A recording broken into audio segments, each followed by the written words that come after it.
Damos comienzo a un nuevo programa, Servidores de Dios. Quien te habla es Manuel Cornejo. Estaré compartiendo la palabra de Dios y lo haré de una manera expositiva, versículo a versículo. Y en esta ocasión será en el Evangelio de Juan, capítulo 6 y versículo 10, donde dice: Entonces Jesús dijo: Hacer recostar la gente. Y había mucha hierba en aquel lugar, y se recostaron como en número de 5,000 varones. Nótese que el Señor da instrucciones a los discípulos para que mandasen a la gente que se sentase, o quizás mejor, se reclinasen en tierra. Esto es, acomodándose sobre la hierba. El Señor Jesús iba a proveer de comida para toda aquella multitud, de modo que les ordena sentarse cómodamente a su mesa, que era, por otro lado, el campo en donde estaban, para participar de la comida que les iba a ofrecer. También podemos notar que el lugar era una pradera llena de hierba.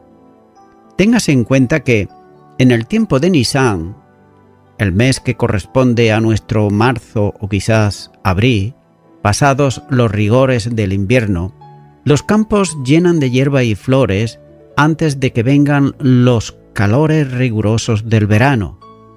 La bondad de esa clase de clima y sin duda el día bueno que había en aquella ocasión hacían de la pradera un lugar ideal para reclinarse cómodamente y además comer. Y cabe hacerse aquí una pregunta, y es la siguiente: ¿esperarían aquellas gentes que Jesús hiciese un milagro? Muy probablemente que sí, puesto que atendieron a la demanda, no solo de sentarse en el suelo, sino de agruparse conforme le indicaron. Esta gran multitud, obedeciendo las instrucciones de Jesús, dadas por medio de los 12, se sentaron en el suelo. Y Juan da, como los sinópticos, el número aproximado de los varones que había, diciendo que era como que equivaldría al número más o menos de 5,000. El acusativo aquí es de especificación numérica, conforme al uso del griego clásico, si bien en el helenístico se sustituye por el dativo. Pero según los sinópticos, se habían ordenado en grupos de 50 y de 100 personas, como dice Marcos capítulo 6 y versículo 40. Entonces podría verse los colores de los vestidos de aquellas personas, que debían hacerse visibles sobre el verdor del campo, ya que eran como grandes parterres, que aquí, en lugar de flores, eran de gente dispuesta a ser alimentadas por el Creador.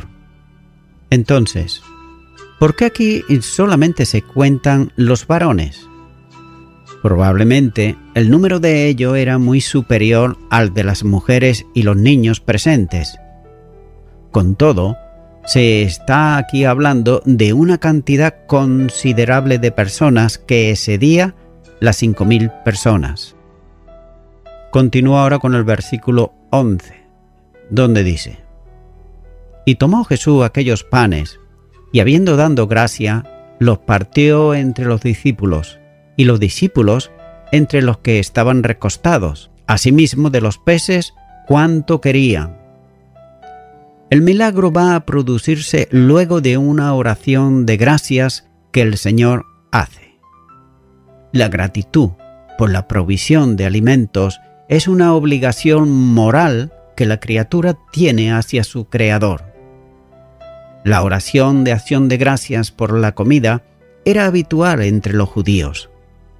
El evangelista registra aquí el proceso del milagro, haciéndose notar que éste al igual que el de la conversión del agua en vino, se hace sin pronunciar ninguna palabra de autoridad por parte de Jesús, ya que simplemente el Señor toma la provisión y la fracciona entregándola para que la multitud acomodada sobre la hierba participe de ella. Aquella posición de todos reclinados en tierra evitaba también la acción de quienes, en un espíritu egoísta, podrían buscar su propio beneficio acercándose a donde estaba la comida e impidiendo que otros más débiles pudieran alcanzarla. Todos los presentes recibían la porción correspondiente para satisfacción de su necesidad. No había divanes, ni tampoco mesas adornadas, ni grandes preparativos como en un banquete terrenal, porque en esta ocasión era la provisión del Rey de los cielos, que no es la de este mundo, como más adelante se verá en Juan capítulo 18 y versículo 36. Juan no indica como los sinópticos el proceso de dar las fracciones a cada discípulo para que éste las distribuya entre la gente. Sin embargo, esta omisión no indica contradicción entre los sinópticos y Juan, sino una manifestación de la típica forma de Juan de centrar la atención del lector solamente en Cristo. Tampoco se indica si partió los pescados o simplemente daba cuanto las personas querían comer. Son detalles, por otro lado, que no representan ninguna importancia y tan solo responden a la curiosidad propia del lector. Nótese que la provisión no fue escasa, sino que comieron cuanto querían, de otro modo, cuanto desearon. La lección que seguirá más adelante, dada en el discurso sobre el pan de vida, tiene aquí en la forma de que Juan describe el milagro, una introducción natural, ya que se aprecia en el relato que es sólo Jesús el que alimenta a la multitud que necesitaba de comer. No hay otro intermediario, sólo Él es el que puede obrar el milagro natural y también el espiritual de salvación, dándose a sí mismo como el pan que descendió del cielo. Continúa ahora con el versículo 12, donde dice: Y cuando se hubieron saciado, dijo a sus discípulos: recoger los pedazos que sobraron, para que no se pierda nada. La multitud comió cuanto le fue preciso, cuanto cada uno quiso. Es más, algunos se sirvieron más de lo que podían comer, puesto que hubo excedente que con toda seguridad quedó tirado en el suelo. La forma verbal aquí usada por Juan expresa la idea de llenar hasta arriba, es decir, llenar del todo. Aquellas miles de personas recibieron todo cuanto precisaban para satisfacer sus necesidades. Ellos podían ahora volver a desandar el camino hacia sus lugares de origen, sin temer por los efectos que la falta de alimento podía producir. Por tanto, el milagro ya se había producido. No se trataba de un hecho simbólico, como algunos alegoristas pretendieron y pretenden hacer creer aún en el día de hoy, ya que fue una realidad absoluta. Cristo había multiplicado algo tan pequeño como 5 panes de cebada y 2 pececillos para alimentar aquella gran multitud. La abundancia de comida no supone el despreciar los restos. Dios había provisto en su gracia y omnipotencia de abundante provisión, pero allí, en el suelo, trozos de pan habían quedado esparcidos, y Jesús manda a los discípulos que procedan a recogerlos. En el Evangelio de Marcos no se dice esto, pero se aprecia que tuvo lugar puesto que allí se habla de las cestas sobrantes recogidas por los discípulos, como dice en Marcos capítulo 6 y versículo 43. No debía quedar ningún desperdicio de la provisión divina. Es interesante observar que no dice las miajas, sino los pedazos, proporciones como las que partió antes el Señor. Los discípulos que recogían las sobras se dieron cuenta de la dimensión que había tenido aquel milagro, por la cantidad de ellas acumulada, y la lección de aprovechar todo el alimento para que no se pierda está dada por Cristo mismo. En un mundo enriquecido, como ocurre con el que se llama primer mundo, es habitual ver comida tirada en los contenedores de basura. Pero el creyente debe de entender que no se debe malgastar ninguna cosa que Dios provee para nuestro alimento. Además, el que está satisfecho debiera pensar en quienes no tienen la misma bendición y acudir a quienes tienen necesidad. Continúa ahora con el versículo 13, donde dice: recogieron pues y llenaron 12 cestas de pedazos, que los 5 panes de cebada sobraron a los que habían comido. Coincidiendo plenamente con los sinópticos, Juan hace notar al lector que lo sobrante en el campo llenó 12 cestos. La palabra que usa el evangelista es la misma que también usa Marcos en el capítulo 6 y versículo 43. Este término indica un recipiente, es decir, un cesto de mimbre que los judíos usaban para llevar la comida de manera que no se contaminase con otro tipo de alimento. La palabra aparece en los 4 relatos de este milagro. Se suele interpretar como una pequeña cartera donde los viajeros llevaban sus provisiones, en contraste con cestas, que se usa en el relato de la alimentación de los 4.000, y que podría tratarse de un recipiente más grande en el que podía caber un hombre, como dice Hechos de los Apóstoles capítulo 9 y versículo 25. Sin embargo, la diferencia entre estas dos palabras está más bien en el material y no en el tamaño.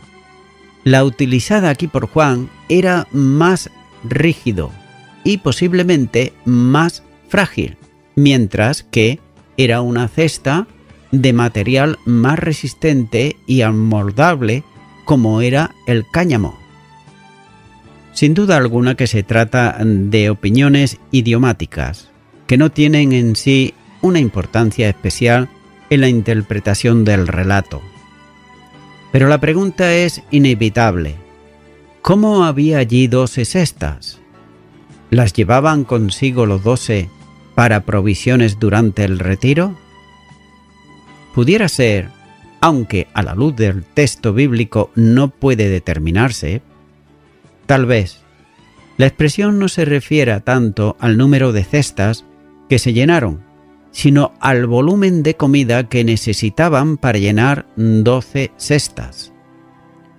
No tiene importancia alguna, lo que Juan hace notar es que la abundancia de comida permitió que necesitasen 12 cestas para recoger lo sobrante.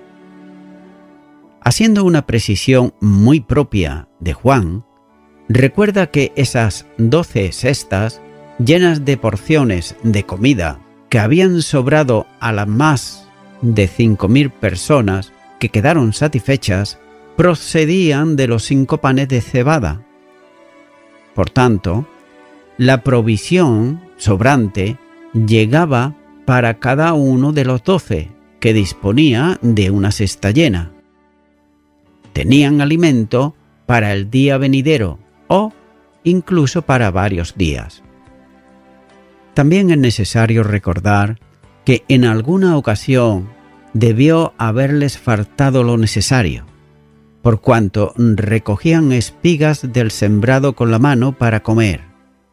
Nada se dice de la provisión para Jesús, porque las obras llenaban 12 cestas. Pero el Señor también necesitaba comer.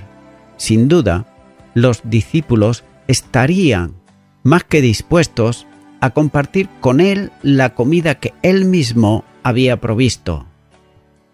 Con ello, se irían conformando a lo que el Maestro le enseñaba, que más bienaventurada cosa es dar que recibir, como dice Hechos de los Apóstoles, capítulo 20 y versículo 35. Continúa ahora con el versículo 14, donde dice: aquellos hombres entonces, viendo la señal que Jesús había hecho, dijeron: este verdaderamente es el profeta que había de venir al mundo. Los presentes vieron el milagro, que como siempre Juan llama señal. Esta fue otra que se añade a la que seleccionó para el Evangelio. En algunos manuscritos se lee en plural, señales, si bien el singular es más propio en el relato. Una manifestación de omnipotencia como aquella hizo que todos pensaran en que Jesús era el profeta, que había sido anunciado cómo vendría al mundo. El verbo quiere decir, aparece aquí en imperfecto, lo que da a entender que aquellos hombres comenzaron a decir y seguían haciéndolo. Nótese que era toda una multitud que confirmaba y reconfirmaba una y otra vez que Jesús tenía que ser el profeta que esperaban. Esta era la perspectiva que había entre la gente, basándose precisamente en el anuncio de Moisés, en Deuteronomios capítulo 18 y versículo 15. La gente creía que Jesús era el Mesías, pero no tanto el Salvador del mundo, sino el político que constituía la esperanza farisaica que establecería el reino y convertiría a Israel de nación dominada en dominadora sobre el resto de las naciones del mundo. Nótese por otro lado que la mujer samaritana reconoció a Jesús como el profeta, como dice Juan capítulo 4 y versículo 19. Además, esperando también la venida del Mesías, Juan capítulo 4 y ahora el versículo 25. Eso podría recordar con la idea farisaica de dos personas, una el profeta y otra el Mesías, pero sin embargo los samaritanos avanzaron más reconociendo en Cristo al Salvador del mundo, como dice Juan capítulo 4 y versículo 42. Por tanto, esta multitud no esperaba al Salvador, sino al Libertador y Proveedor. Continúa ahora con el versículo 15, donde dice: pero entendiendo Jesús que iba a venir para apoderarse de él y hacerle rey, volvió a retirarse al monte él solo. No se dice cómo, pero no fue difícil a Jesús entender las intenciones de aquella multitud que encontraban en él la solución a todos los problemas temporales, como la sanidad de los enfermos y ahora, además, la alimentación de todos los que estaban allí. Era sin duda el rey que convenía a Israel y especialmente a los propósitos de todos aquellos. Es posible que, como habitualmente ocurre en situaciones especiales donde hay concentrada una gran multitud, ésta se pone en marcha y lo hace al impulso de alguien que lidera tal acción. Posiblemente algunos empezaron a proponer lo que Jesús conocía, apoderarse de él y hacerle rey. Pero aquello constituía una sedición en el territorio dominado en aquella época por Roma, Por tanto, la proclamación de Jesús como rey traía como consecuencia el repudio total al emperador. Según el relato de los sinópticos, concretamente el Evangelio de Marcos, Jesús manda a los discípulos que entren en la barca y crucen el lago, mientras él quedaba allí para despedir a la gente, como dice Marcos capítulo 6 y versículo 45.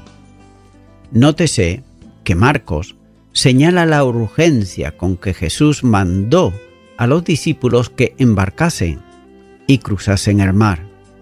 Según el relato del segundo evangelio, el verbo usado es determinante, por lo que Cristo establecía un mandamiento que no podía ser cuestionado por los discípulos.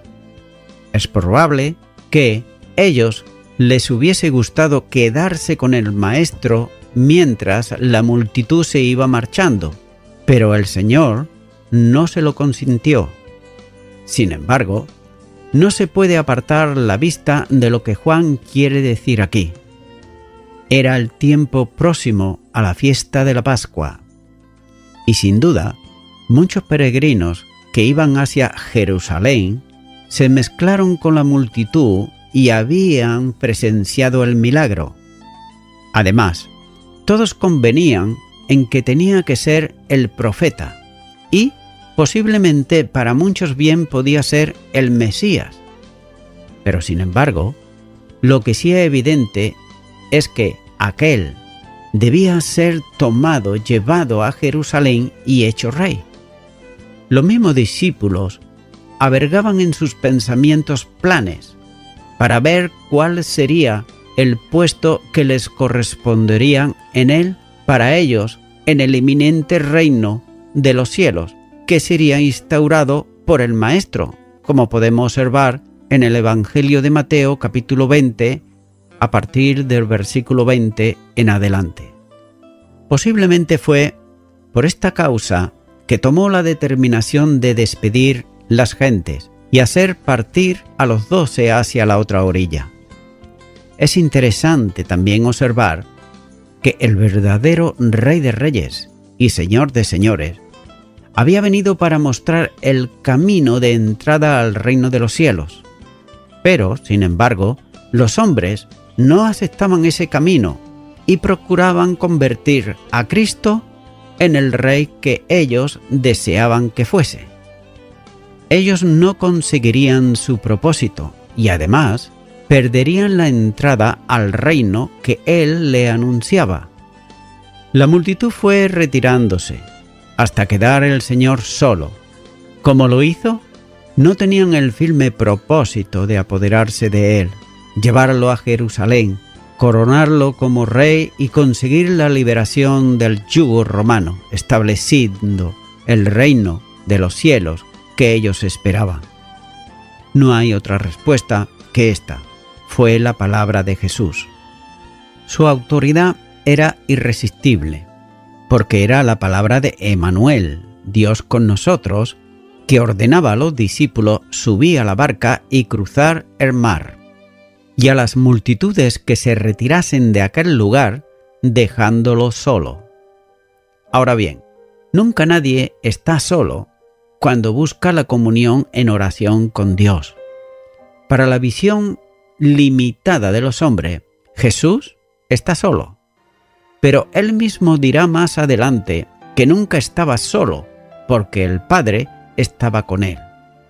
El Evangelio de Juan, capítulo 8, versículo 16 y versículo 29, ahí lo tenemos.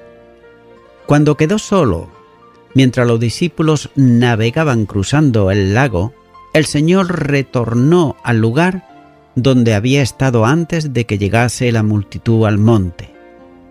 Tengamos en cuenta que Juan guarda silencio sobre lo que hacía Jesús en el monte, pero, sin embargo, por el Evangelio de Marcos sabemos que había ido a orar, como dice en Marcos capítulo 6, versículo 46. Y el mismo Marcos destacaba en el Evangelio que desde el principio del ministerio terrenal del Señor se levantaba temprano, muy de mañana, buscando un lugar tranquilo, y oraba. Marcos capítulo 1 y versículo 35. Juan dice que Cristo se retiró de nuevo, otra vez, al mismo lugar. Es un tanto difícil aplicar una traducción correcta al adverbio, que resulta un tanto forzado si se le da el sentido de reiteración, pero puede apreciarse también a una referencia del lugar, lo que equivaldría aquí al mismo lugar en el monte. Es decir, al mismo sitio donde había estado con los discípulos antes del encuentro con la multitud. De otro modo, Jesús se volvió al monte. Y voy concluyendo ya con esto. Un concepto equivocado de Cristo lleva a grandes errores, antes y en la actualidad también. Nótese que este entusiasmo de la multitud era efecto de la carnalidad del corazón. Como dice más adelante Juan capítulo 6 y versículo 26, respondió Jesús y les dijo: de cierto os digo, que me buscáis no porque habéis visto las señales, sino porque comisteis el pan y os saciasteis. Ellos pensaban en un rey que le iba a sustentar materialmente y le iba a llevar además al triunfo en lo secular y en lo político. Y así es como muchas veces la religión queda prostituida bajo los intereses políticos y materiales, al hacer los hombres de Cristo un líder revolucionario o tal vez un aliado del poder constituido. Y los judíos querían hacerle rey a Jesús y querían hacerlo por la fuerza, como indica el verbo original. Es frecuente el caso de hacer violencia a Cristo con el fin de llevar el agua a su molino, como se suele decir habitualmente, en vez de hacerse fuerza a sí mismo para llegarse a Cristo. Estimado y estimada oyente, estas personas buscaban a Jesús por la comida, lo buscaban por los milagros, lo buscaban para hacerle rey de ellos y de esta manera que no le faltase absolutamente nada. Pero, sin embargo, no le buscaban como salvador de sus almas. Y es por eso, amigo y amiga oyente, que si tú todavía no tienes a Cristo como Salvador, ahora puedes invitarle a que venga a tu vida y la puedas recibir en tu corazón. Te animo, ora conmigo esta oración de fe para recibir a Jesucristo en tu corazón. Y repite ahí a donde estás. Señor Jesús, hasta ahora te he seguido solamente por los beneficios materiales que obtenía de ti. Pero hoy quiero abrir mi corazón y recibirte como mi Salvador. Y por ello, yo me arrepiento de todo el mal que he hecho, de mis pecados, y te recibo en mi vida como mi suficiente Salvador. En el nombre de Jesús. Amén. Amigo y amiga oyente, si tú has hecho esta oración de corazón, te recomiendo que comiences a orar a Dios, en primer lugar, en el nombre del Señor Jesucristo. Orar a Dios no es rezar, sino que es hablar con una persona. También te recomiendo que leas la palabra de Dios y lo hagas a diario. Comienza, por ejemplo, con el Nuevo Testamento. Y también, por último, te recomiendo que para que puedas crecer espiritualmente, te congregues en una iglesia cristiano-evangélica, donde se predique, se enseñe y se practique la sana doctrina y la palabra de Dios. Congrégate ahí y con el tiempo podrás crecer espiritualmente y también servir al Señor Jesucristo, Que Dios te bendiga. Y a toda la audiencia, nuevamente ya me estoy despidiendo de todos ustedes y será hasta el próximo programa. Que Dios os bendiga a todos.